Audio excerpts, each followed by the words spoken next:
Supreme court में नए जजेस के इजाफे के साथ सीनियरिटी लिस्ट को अपडेट कर दिया गया है। चीफ जस्टिस के बाद जस्टिस मंसूर अली शाह पहले, जस्टिस मुनीब अख्तर दूसरे नंबर पर, जस्टिस अमीनुद्दीन खान का तीसरा, जस्टिस जमाल मंदोखिल का चौथा नंबर, जस्टिस मोहम्मद अली मजहर का पांचवा, जबकि जस्टिस आयशा मलिक का सीनियरिटी लिस्ट में छठा नंबर है। जस्टिस अथर मिनुल्लाह सातवें, जस्टिस हसन असर रिजवी आठवें नंबर पर मौजूद, जस्टिस शाहिद वहीद नवे, जस्टिस मुसर्रत हिलाली 10वें और जस्टिस इरफान का 11वां नंबर है।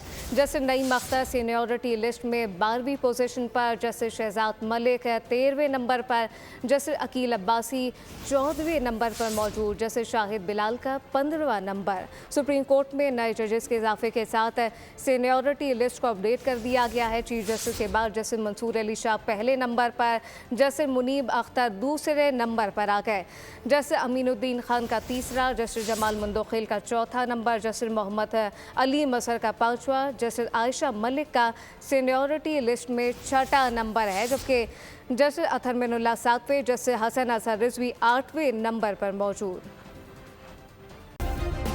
सब्सक्राइब करें और बेल दबाएं ताकि कोई खबर रह न जाए।